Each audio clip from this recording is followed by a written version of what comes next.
So anyway, what are dialysis treatments like? Oh, What is it like to go on to a dialysis? lot of people ask those questions. I can tell you. Where do you have it in your arm? Do you have it? Well, I'm gonna show you. This is my arm. I just went last night. You can see. So they just stick the needle in there? It's 2 needles in my arm. It looks very swollen. It's not swelling. What it is, just that. It's an implant? No. What it is because it's so much needles all the time, 3 times a week, 4 hours of treatment. It grows like a river. Imagine your vein, it's just put pressure all the time. So it's like a muscle, start building scar tissue, right? It's scar tissue. So it builds and it's just continuing. What it feels to be in there? You're in there for how long? 4 hours. 4 hours? 4 hours. Sitting 3 in times there. a week. Sitting in there, uncomfortable, because the chairs, they're not that comfortable. So it's just imagine sitting there, not move that much because your arm is thick in there. So things like that, it's not comfortable. And when you finish, you finish tired. How much blood, they take the blood, they run it through something, and they put it back in? Is that what happens? That's what it is, yes. So you got one coming in, one coming out. One's come out, yes. And how much blood is run through the cleaner or whatever while you're during the 4 hours? I don't know the blood how much, but I know the pressure it can be like 300 to 400. That means the faster they can come out and start cleaning. Can you actually feel it going in and out? It feels when the poke the needle, it's a pop in the vein. Ooh. Like you can feel it, the pressure, and you can feel it when it starts going up. But after that, no, you don't feel it. You don't feel it, but you feel it when your pressure goes down. You feel so tired, even that after that treatment and after dialysis. So they actually remove liquid from your system, liquid, right? yes. How much? If in the weekends, we can remove to 6-8 pounds. All depends on the people because we have to be in a strong diet. We have to be careful with the water and the food that we eat. So that's You can't drink water, or no. Remember, we don't go to the bathroom, so we retain all the water. you don't actually eliminate ever? Never. Nothing. No. Some people does a little bit, and some people just completely will stop. So your kidneys just don't work Shut down at all? completely. No, not at all. Not at all. So we have to be careful what we eat and what we drink because almost everything has water. So the more water we put in our body, it's more strength to the heart. So that's what is very important for us to be sure we're okay because if we don't take care of the water, too much pressure in the heart, and eventually the muscle is going to get tired. And what foods are a no-no? Oh my goodness, high in potassium.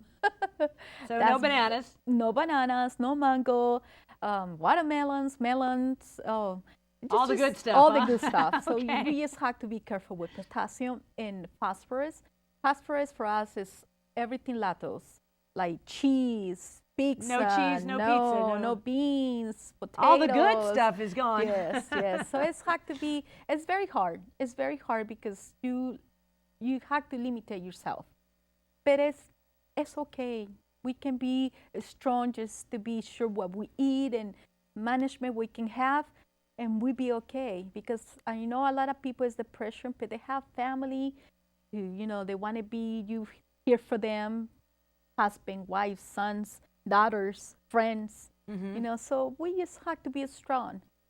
So I understand that you don't let this stop you. You don't let your condition stop you. You even have traveled to foreign countries with this, haven't you?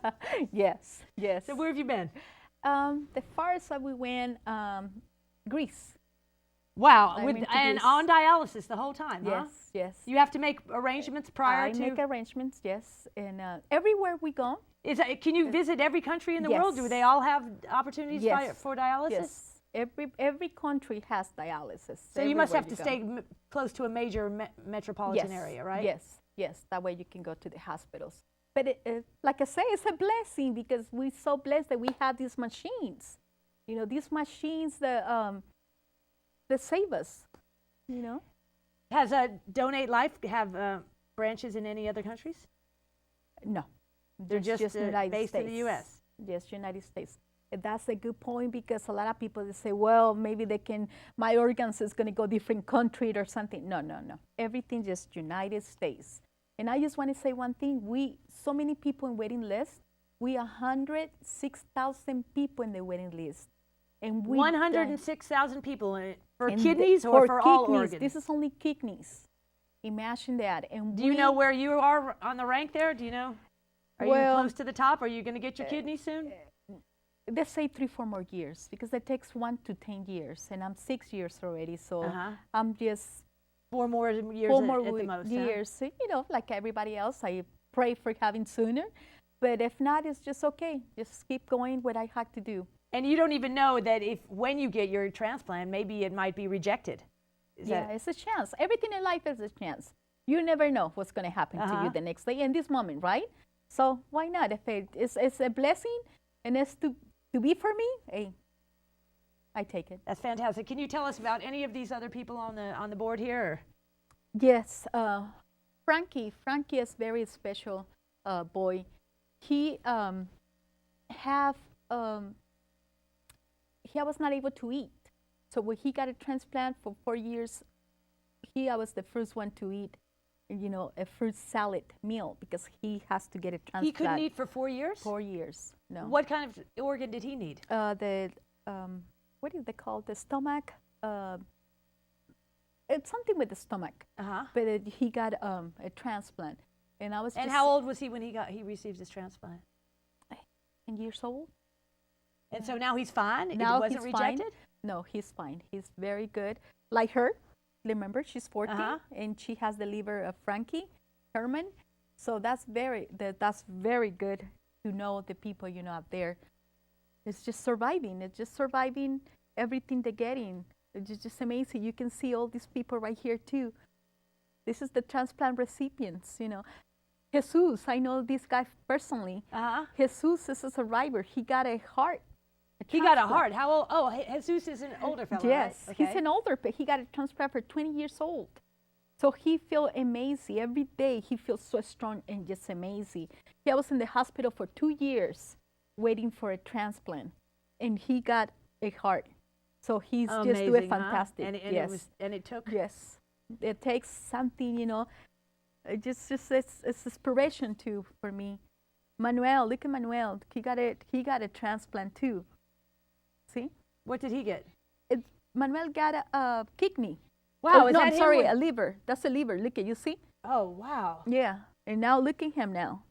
It's just amazing, right? It's amazing. We all should go become organ donors, don't you think? You see, Chris, he got a transplant. What did he get? He's the Olympics. He's the Olympian guy, and he got it a liver. And he was in the Olympics? Yeah, it's Chris. After or prior to the transplant? I think it's, if I'm sure,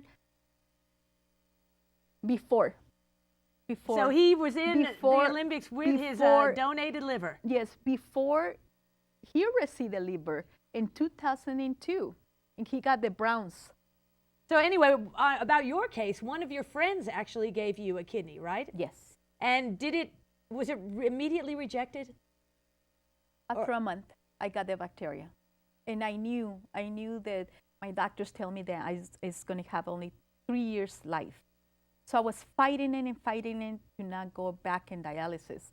So you must, when you got that transplant, you must have thought everything was going to be good, right? Yes, and yes. And after the month, and then it's happened again. And I say, okay, so it's a roller coaster emotional, because you're thinking it's going to be everything good, and then again just falling back. Wow. So it's just back and forth, you know, but it's okay. So we've got about a minute left, and I want to know if you have any advice for people, or you have any words to tell everybody, so let's hear it. My advice, please. Yes, sometimes we don't think about it, and we don't say anything by death. But please talk to your families and let them know what you want to have a legacy to continue and be helping another people's life. Give it a chance to kids and adults to have a second chance at life. Talk about it and let know people, your family, your loved ones, what you want to be doing after, you know, death. And then another one, just go in the website and please enroll yourself in your own personal time and you decide what you want to be doing and what do you want to be donating. We all need second chance in life. Please think about it. Okay, thank you.